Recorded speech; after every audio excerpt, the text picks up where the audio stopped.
Everest मेरी शिखर यात्रा, बचेंद्री पाल।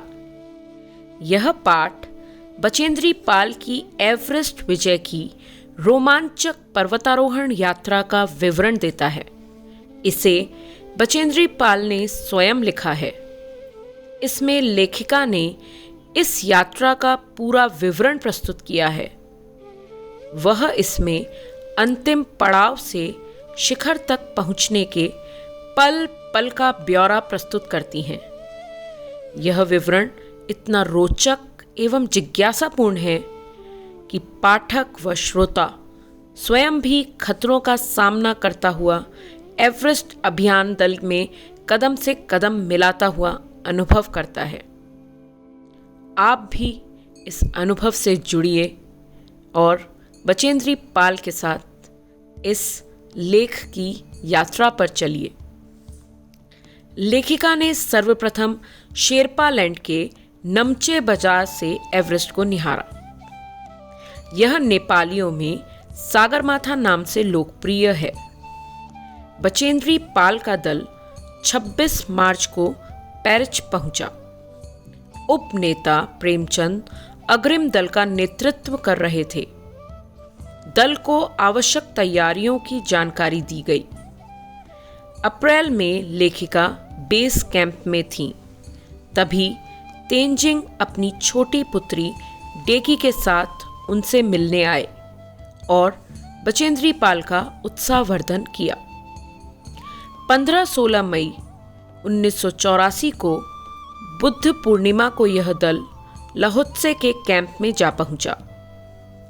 रात को एक बर्फीले पिंड ने कैंप को तहस नहस कर दिया। बाद में रास्ता साफ किया गया। फिर लेखिका साउथ कोल कैंप पहुंची और आवश्यक सामग्री जुटाने में लग गई। अगले दिन सुबह 5 बजे तंबू से निकल पड़ी। 2 घंटे से कम समय में ये लोग शिखर कैंप पर पहुंच गए। 23 मई 1984 के दिन 1:07 पर बचेंद्री पाल एवरेस्ट की चोटी पर खड़ी थीं। एवरेस्ट पर पहुंचने वाली वह प्रथम भारतीय महिला थीं।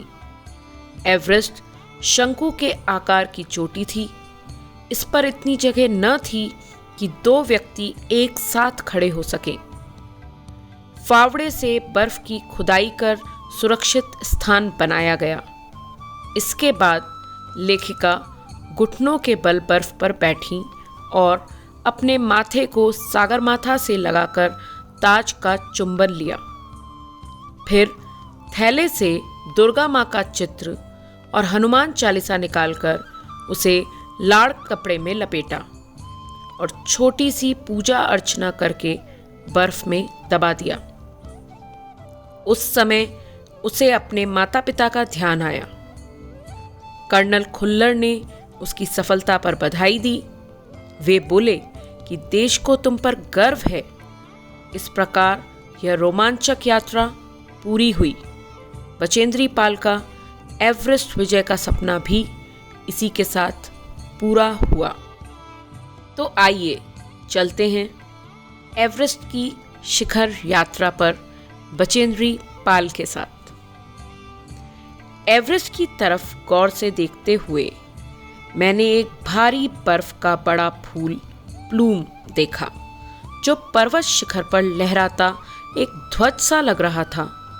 मुझे बताया गया कि यह दृश्य शिखर की ऊपरी सतह के आसपास 150 किलोमीटर अथवा इससे भी अधिक की गति से हवा चलने के कारण बनता था, क्योंकि तेज हवा से सूखा बर्फ पर्वत पर उड़ता रहता था।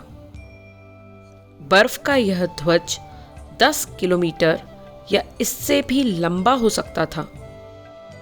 शिखर पर जाने वाले प्रत्येक व्यक्ति को दक्षिण पूर्वी पहाड़ी पर इन तूफानों को झेलना पड़ता था, विशेषकर खराब मौसम में। यह मुझे डराने के लिए काफी थी। फिर भी मैं एवरेस्ट के प्रति विचित्र रूप से आकर्षक थी और इसकी कठिनतम चुनौतियों का सामना करना चाहती थी। मैं अपने आकर्षण को अपनी चुनौती बना लेना चाहती थी। हिम संखलन से एक शेरपा कुली की मृत्यु हो गई और 4 घायल हो गए। इस समाचार के कारण अभियान दल के सदस्यों के चेहरे पर छाए अवसाद को देखकर हमारे नेता कर्नल खुल्लर ने स्पष्ट किया कि एवरेस्ट जैसे महान अभियान में खतरों को और कभी-कभी तो मृत्यु को भी आदमी को सहज भाव से स्वीकार करना चाहिए। उपनेता प्रेमचंद, जो अग्रिम दल का नेतृत्व कर रहे थे, 26 मार्च को पेरिच लौट आए। उन्होंने हमारी पहली बड़ी बाधा खुम्बू हिमपात की स्थिति से हमें अवगत कराया। उन्होंने कहा कि उनके दल ने कैंप 1 6000 मीटर पर, जो हिमपात के ठीक ऊपर है, वहां तक का रास्ता साफ कर दिया है। उन्होंने यह भी बताया कि पुल बनाकर, रस्सियां बांधकर तथा झंडियों के रास्ते चिन्हित कर सभी बड़ी कठिनाइयों का जायजा ले लिया गया है। उपनेता प्रेमचंद इस पर भी ध्यान दिलाते गए कि ग्लेशियर बर्फ की नदी है और बर्फ का गिरना अभी जारी है। हिमपात में अनियमित और अनिश्चित बदलाव के कारण अभी तक के किए गए सभी कार्य व्यर्थ हो सकते हैं और हमें रास्ता खोलने का काम दोबारा करना पड़ सकता है। कर्नल खुल्लर और उपनेता प्रेमचंद द्वारा हमें बताया गया कि हिमपात अपने आप में एक तरह से बर्फ के खंडों का अव्यवस्थित ढंग से गिरना ही था। हमें यह भी बताया गया कि ग्लेशियर के बहने से अक्सर बर्फ में हलचल हो जाती थी, जिससे बड़ी बड़ी बर्फ की चट्टानें तत्काल गिर जाया करती थीं और अन्य कारणों से भी अचानक प्रायः खतरनाक स्थिति धारण कर लेती थीं। सीधे धरातल पर दरार पड़ने का विचार और इस दरार का गहरे चौड़े हिम विदर में बदल जाने का मात्र ख्याल ही बहुत डरावना था। इससे भी ज्यादा भयानक इस बात की जानकारी थी कि हमारे संपूर्ण प्रवास के दौरान हिमपात लगभग 1 दर्जन आरोहियों और कुलियों को प्रतिदिन छूता रहेगा। बचेंद्री कहती हैं, जब अप्रैल में मैं बेस कैंप में थी, तेंजिंग अपनी सबसे छोटी सुपुत्री डेकी के साथ हमारे पास आए थे। उन्होंने इस बात पर विशेष महत्व दिया कि दल के प्रत्येक सदस्य और प्रत्येक शेरपा कुली से बातचीत की जाए। जब मेरी बारी आई, मैंने अपना परिचय यह कहकर दिया कि मैं बिल्कुल ही नौसिखिया हूँ और एवरेस्ट मेरा पहला अभियान है। तेंजिंग हंसे और मुझसे कहा कि एवरेस्ट उनके लिए भी पहला अभियान है, लेकिन यह भी स्पष्ट किया कि शिखर पर पहुंचने से पहले उन्हें 7 बार एवरेस्ट पर जाना पड़ा था। फिर अपना हाथ मेरे कंधे पर रखते हुए उन्होंने कहा, तुम एक पक्की पर्वतीय लड़की हो, तुम्हें तो शिखर पर पहले ही प्रयास में पहुंच जाना चाहिए। बचेंद्री अपने डर को भी इस लेख में बहुत खूबसूरती से लिखती हैं।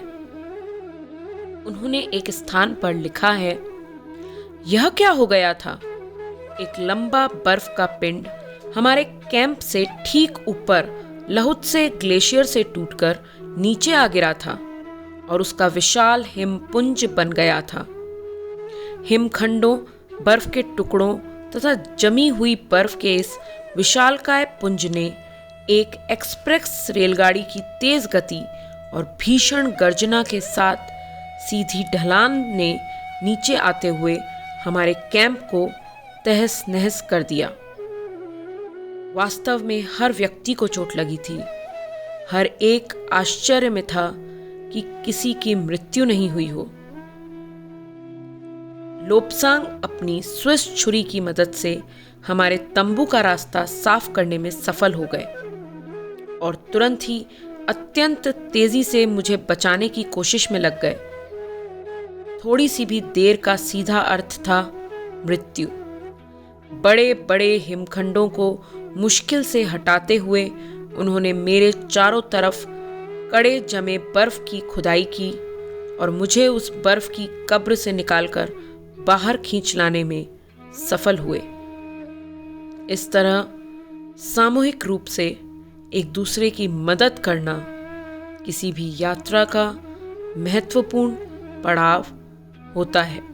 जब दुनिया आपकी मदद करने के लिए आगे आती है और आप संकट में किसी से गहरी मदद पाते हैं तो आपके अंदर एक उत्साह का संचार होता है, क्योंकि गिराने वालों से अक्सर उठाने वाले महत्वपूर्ण बन जाया करते हैं।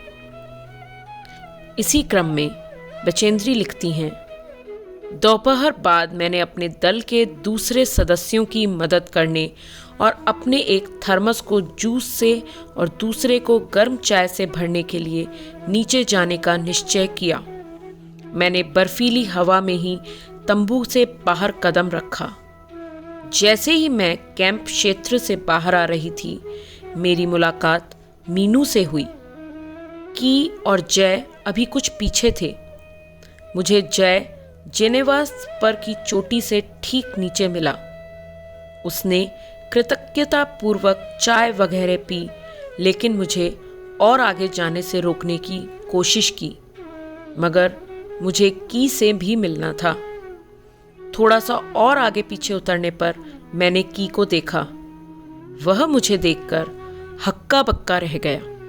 बचेंद्री लिखती हैं कि उन्होंने अंगदोर्जी के साथ शिखर पर जाने का निर्णय किया। आगे वह बताती हैं कि किस प्रकार से लहाटू उनके पीछे पीछे आ रहा था और जब अंगदोर्जी और वे दक्षिणी शिखर के नीचे आराम कर रहे थे, लहाटू उनके पास पहुंच गया। थोड़ी थोड़ी चाय पीने के बाद हमने फिर चढ़ाई शुरू की। लहाटू एक नायलॉन की रस्सी लाया था, इसलिए अंगदोर्जी और मैं रस्सी के सहारे चढ़े, जबकि लहाटू एक हाथ में रस्सी पकड़े हुए बीच में चला। उसने रस्सी अपनी सुरक्षा की बजाय हमारे संतुलन के लिए पकड़ी हुई थी। लहाटू ने ध्यान दिया कि मैं इन ऊंचाइयों के लिए सामान्यतः आवश्यक 4 लीटर ऑक्सीजन की अपेक्षा लगभग 2.5 लीटर ऑक्सीजन प्रति मिनट की दर से लेकर चढ़ रही थी। मेरे रेगुलेटर पर जैसे ही उसने ऑक्सीजन की आपूर्ति चढ़ाई, मुझे महसूस हुआ कि सपाट और कठिन चढ़ाई भी अब आसान लग रही थी। मैंने लहाटू का मन ही मन धन्यवाद किया और ईश्वर से प्रार्थना की कि लहाटू को हमारे साथ यूं ही बनाए रखें। लेखिका बचेंद्री पाल एवरेस्ट शिखर के बिल्कुल निकट पहुंच गई थी। सफलता के बोध ने उन्हें असीम प्रसन्नता से भर दिया था। इस अतिरेक में उन्हें लगा कि मानो उनकी सांस ही रुक गई हो। वे लिखती हैं, मेरी सांस मानो रुक गई थी। मुझे विचार कौंधा कि सफलता बहुत नज़दीक है। 23 मई 1984 के दिन दोपहर के 1:07 पर मैं एवरेस्ट की चोटी पर खड़ी थी। एवरेस्ट की चोटी पर पहुंचने वाली मैं प्रथम भारतीय महिला थी। एवरेस्ट शंकु की चोटी पर इतनी जगह नहीं थी कि 2 व्यक्ति साथ साथ खड़े हो सके। चारों तरफ हजारों मीटर लंबी सीधी ढलान को देखते हुए हमारे सामने प्रश्न सुरक्षा का था। हमने पहले बर्फ के फावड़े से बर्फ की खुदाई कर अपने आप को सुरक्षित रूप से स्थिर किया। इसके बाद मैं अपने घुटनों के बल बैठी। बर्फ पर अपने माथे को लगाकर मैंने सागर माथे के ताज का चुंबन लिया। बिना उठे ही मैंने अपने थैले से दुर्गा माँ का चित्र और हनुमान चालीसा निकाला। मैंने इनको अपने साथ लाए लाल कपड़े में लपेटा, छोटी सी पूजा अर्चना की और इनको बर्फ में दबा दिया। आनंद के इस क्षण ने मुझे अपने माता पिता का ध्यान दिलाया। मैं मानती हूँ कि किस प्रकार से एवरेस्ट मेरी शिखर यात्रा एक सपना जो पूरा हुआ, जिसमें मेरे सहयोगियों, मेरे गुरु, मेरे माता पिता और हर एक उस व्यक्ति का सहयोग रहा जिसने मेरा उत्साहवर्धन किया। और जहाँ जहाँ मैं कमज़ोर पड़ी, मैं गिरी, मैं असफल रही, वहाँ मुझे मेरी शक्तियों, मेरी ताकत और मेरे अंदर के आत्मविश्वास का ध्यान दिलाया। यह थी बचेंद्री पाल, जिनको आपने सुना एवरेस्ट मेरी शिखर यात्रा के माध्यम से। समय है आप बचेंद्री पाल से प्रभावित होकर यह जानें, समझें कि सफलता असफलता के बीच आपका साहस आता है। परीक्षा जिंदगी में बहुत होनी है, परीक्षा जिंदगी में बहुत होनी है, खास होना अपनी हर परीक्षा में, आस रखना अपनी हर परीक्षा में। शुभकामनाओं के साथ, धन्यवाद।